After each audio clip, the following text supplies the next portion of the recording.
আল্লাহ নারীদেরকে বললেন চোখ নামাও, আমাদেরকেও বললেন চোখ নামাও, তাদেরকেও বললেন চোখ নামাও। ওয়াকুল্লিল মুমিনাতি ইয়াগদুদনা মিন আবসারিহিন, ও নবী নারীদেরকে বলেন তারাও যেন পরপুরুষ দেখলে চোখ নামিয়ে রাখে। ওয়া ইয়াহফাজনা ফুরুজাহুন্না, তারা যেন তাদের প্রাইভেটসকে হেফাজত করে। ওয়ালা ইউবদিনা যিনাতাহুন্না ইল্লা মা যাহারা মিনহা, দেহের সৌন্দর্য যেন বের না করে দেয়। ওয়ালিয়াদরিবনা বিখুমুরিহিন্না আলা জুয়ুবিহিন্না, আর তাদের বুকের উপরে যেন একটা চাদর নামিয়ে দেয়। সুবহানাল্লাহ। ওড়নাটা যেন উন্নত বক্ষটা তারা ঢেকে রাখে। এখন বুকের উপরে ওড়না থাকে না, ওড়না থাকে গলায়, ঠিক কিনা? অবশ্য এইখানে যে বোনেরা আসছে এদের এই সমস্যা নাই, এরা সবাই বোরকা পরে আসছে, এদের আত্মীয় স্বজনের মধ্যে ঝামেলা থাকতে পারে।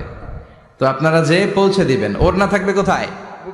নারীদের বুকের উপরে ওড়না থাকবে, চাদর থাকবে, গলার মধ্যে ওড়না রাখার জন্য বলা হয় নাই। ওয়ালিয়াদরিবনা বিখুমুরিহিন্না আলা জুয়ুবিহিন্না, বুকের উপরে রাখো, নিজেকে ঢেকে রাখো, হেজাব করো। হেজাব করলে নারীর মর্যাদা বাড়িয়ে দেয় কে?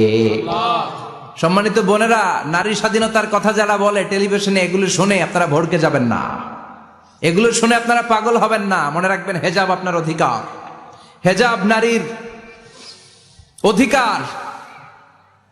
এটা